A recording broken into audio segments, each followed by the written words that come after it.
მოგესალმებით მეგობრებო ყველას, როგორ ხართ? შემომიერთდით დავიწყებ თემით შაბათს კისისხევი და შემდეგ ვნახოთ საიტმიდის გეზი. დავალოდები ახლა ჩემს მაყურებელს და როდესაც შემომიერთდებიან დავიწყებ საუბარს. იუთუბერებად თქვენ შეგიძლიათ მანამდე ცოტა გადაახვიოთ. თუ კი გაგრძელდა შემოერთება. მოგესალმებით შემომიერთდნენ. მოკლედ მეგობრებო, ესე იგი შაბათს, ანუ ხვალ, როგორც დაგპირდით, მე და ჩემი მეუღლე მარინუსი, იგივე პავლე, მივდივართ კისისხევში. კისისხევში გვაქვს შეხვედრა ადამიანთან, რომელთანაც გავისაუბრებთ შემდეგ გეგმებზე. მაგალითად, გეგმები თუ რა უნდა შეიცვალოს საქართველოში. ეს არ არის პოლიტიკური სვლა, ეს არის აბსოლუტურად თავისუფალი სვლა. თავისუფალი სვლა არის ის, როცა ქართველები იწყებენ ერთმანეთთან დაკავშირებას და საქართველოს საკითხებზე საუბარს, მოგვარებას და შემდეგ ამის რეალიზაციას. მე მინდა გითხრათ, რომ კისისხევიდან თავად დაგვიკავშირდნენ პირები და ასე შეიქმნა ჩვენი შეხვედრა, ასე დაითქვა ჩვენი შეხვედრა. აქედან გამომდინარე, ნებისმიერ თქვენგანს, რომელიც ქართველი ხართ და გაინტერესებთ საქართველოს საკითხები, შეგიძლიათ დაგვიკავშირდეთ, ანუ სრულიად თავისუფლად, ჩვენ ვართ აპოლიტიკური, ჩვენ ვართ მხოლოდ იმ იდეოლოგიით, რომ ქრისტიანები შევხვდეთ ერთმანეთს და ვისაუბროთ საქართველოს საჭირბოროტო საქმეებზე. აქედან გამომდინარე, მე და ჩემი მეუღლე მარინუს გეფარდი, იგივე პავლე გეფარდი, ველოდებით თქვენს გამოხმაურებებს საქართველოს ნებისმიერი კუთხიდან და ამ საკითხებით დაკავებული ადამიანები, საქართველოს საჭირბოროტო საქმეებით დაკავებული ადამიანები, რომლებიც დაგვიკავშირდებიან, ხო? აუცილებლად მიიღებენ ჩვენგან პასუხს და აუცილებლად გავესაუბრებით მათ, ავაკითხავთ იმ რაიონში, იმ სოფელში, იმ კონკრეტულ ადგილზე, სადაც ისინი იქნებიან და ჩვენ შევძლებთ ერთმანეთთან დაკავშირებას. მე მინდა გითხრათ, რომ ეს მოძრაობა არის აბსოლუტურად აპოლიტიკური და ეს მოძრაობა არის მხოლოდ და მხოლოდ ჭეშმარიტი ქრისტიანთა შეხვედრები, ანუ იმ ხალხთა შეხვედრები, რომლებიც არიან ყოველ ჩარჩოს გარეთ მოქცეულნი, ანუ ჩარჩოებს გარეთ მოქცეულნი, რომლებიც ამდენ ხანს ელოდნენ ქრისტეს გამოჩენას და რომლებიც ფიქრობდნენ, რომ სად დაიკარგა ჩვენი ღმერთი, რომელიც აღარ მოდის ამდენ ხანს, ხო? აი, როგორც ჩემს ვიდეოებზე დაკვირვებულ ხართ, ყოველთვის ვახსენებ, რომ ღმერთო როდის მოხვალ, ყოველთვის არა, მაგრამ ხშირად. ღმერთო როდის მოხვალ, მოდი ჩვენთან. მაგრამ ღმერთი გვეუბნება გაანძრიე ხელი და გეშველება. ხო და მე ასეთ ადამიანებს მოვუხმობ, დაგვიძახეთ, მოგწერეთ, დაგვიკავშირდით, აუცილებლად შეგხვდებით მე და ჩემი მეუღლე და ვისაუბრებთ იმ საკითხებზე, რომელიც საკითხებიც აწუხებს ნამდვილ ჭეშმარიტ ქართველს. ახლა გემშვიდობებით მეგობრებო, გკოცნით. სანამ დაგემშვიდობებით, მე მოგახსენებ თუ რა სახის დროშებია აქ გამოფენილი და სიმბოლოები აქ გამოფენილი. აქ მე რომ არ გითხრათ, უკვე წერია და დასათაურებულია. პირველი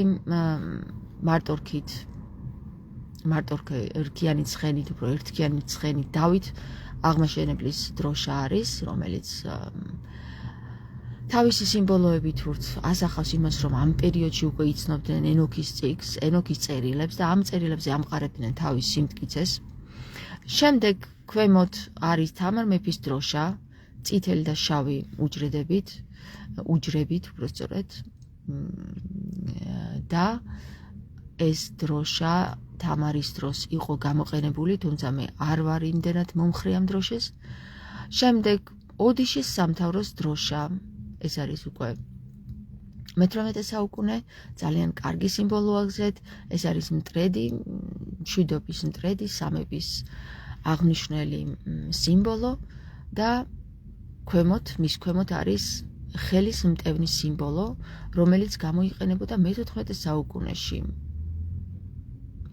ეს იყო სოხუმის დროშა, მაგრამ მინდა გითხრათ, რომ ეს ხელი, რომელიც გამოიყენებოდა აი ამ პერიოდში, იყო იმ ხელდასმულთა სიმბოლო, რომლებიც პრინციპში თეთრი ხელია, ზეციდან ხელდასმულები იყვნენ. ქვემოთ მოცემული არის, ესე იგი, ვახტანგ მეფის დროშა, ვახტანგ მე-6-ის დროშა, აქ არის ორი მზე გამოსახული, აქ არის ორიონელების სიმბოლო, მეგობრებო, რომელიც აი თუ დააკვირდებით, ესე იგი, ჯვარი აღმართული და ჯვარი დაღმართულია, ეს არის ის სიმბოლო, რომელიც ქოროსის თვალის წარმომადგენელია და მინდა გითხრათ, რომ აქ ძალიან მნიშვნელოვანი სიმბოლოებია, აქ არის დაყოლებული ქართული ანბანიც, ძველი ქართული ანბანი, ეს არის ასომთავრული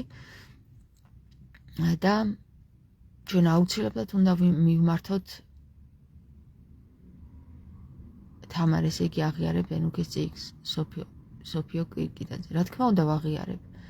ენუქი არა, მეგობარო, არა, ენოქის წიგნი, რომელიც მე ვთარგმნე. რომელიც არის ნოეს ბაბუა. ის ენუქი არ ვიცი ვინ არის და რა დაწერა, ეგ არ ვიცი. არ ჩამიხედავს, არ გავცნობილვარ. ასე რომ ჩვენ ამ სიმბოლოებიდან ავირჩევთ ერთ-ერთს იმ საუბრების ნიადაგზე, რომელი ადამიანებით ჩვენ დაგვიკავშირდებიან, ჩვენ გადავწყვეტთ თუ რომელი სიმბოლო შეიძლება იყოს, ასევე ჩვენ გვაქვს სხვა შემოთავაზება, რომელი სიმბოლოთიც ჩვენ გავიმართებით. აი ეს არის სიმბოლო ქრისტე პანტოკრატორის. პანტოკრატორი ქრისტე ნიშნავს, მეგობრებო, სიტყვა პანტოკრატორი არის მმართველი, ეს არის ბერძნული სიტყვა და მმართველი ამასოფლისა, სამყაროს მმართველი ქრისტე, რომელიც პრინციპში გამოსახულია ხოლმე ქრისტე პანტოკრატორი ეკლესიებზე, სადაც ზის ტახტზე და ტახტზე დევს დიდი წითელი მუთაქა და აი ამ წითელ მუთაქაზე დიდებულად ზის ქრისტე, ჩვენი მეფე და ხელში უკავია წიგნი, რომელზეც მიუნიშნებს, ესე იგი, ცოდნას გვაძლევს ჩვენ აი ამ წიგნიდან გამომდინარე. ეს არის სიმბოლიკა, მეგობრებო, იკონოგრაფიაზე დატანილი სიმბოლიკა, რომელსაც თავისი ენა აქვს და აი ეს სიმბოლიკა, რომელიც შეისწავლება, საქართველოში არ ვიცი რამდენად, მაგრამ გერმანიაში ქრისტიანულ არქეოლოგიაში ეს სიმბოლიკა შეისწავლება, აქ ყველა ნიუანს თავისი სიმბოლიკა აქვს და თავისი ენა აქვს. ამ სფეროში მე გარკვეულწილად 4 წელი ვსწავლობდი და გარკვეულწილად გარკვეული ვარ.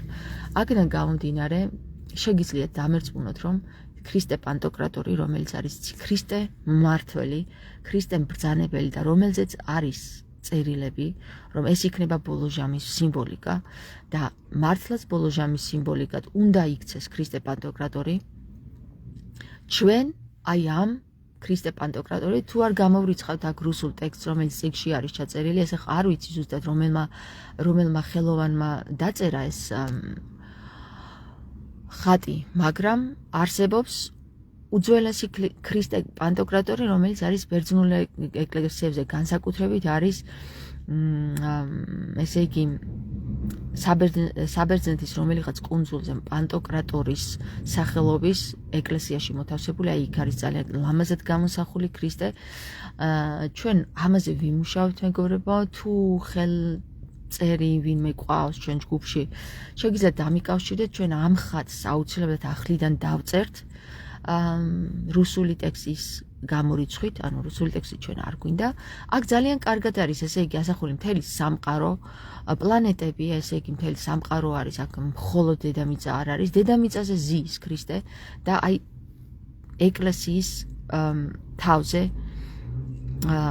მისი ფეხები აალაგია და ეს იმას ნიშნავს, რომ ის ხდება სრულიად ყველა ეკლესიის, დედა ეკლესიის და ეკლესიების, დედამიწის და სრულიად სამყაროს მმართველი. ეს არის ბოლოჟამის ხატი, მეგობრებო, და ეს ბოლოჟამის ხატი პირველად, სადაც გამოჩნდება სრულიად საქართველოს მასშტაბით, ეს იქნება იმ ხალხთა გაერთიანება, რომელ ხალხზეც ახლა მე მაქვს საუბარი, რჩეულთა გაერთიანება, რომლებიც ჩვენ დაგვიკავშირდებიან და რომლის მიხედვითაც ჩვენ აი ამ სიმბოლიკებით პირველ რიგში ქრისტეს დაწერილი ახალი ქრისტე პანტოკრატორის დროშით გავიმართებით სრულიად საქართველოს მოვივლით და შემდეგ მივადგებით მცხეთას და მცხეთაში დავდგებით.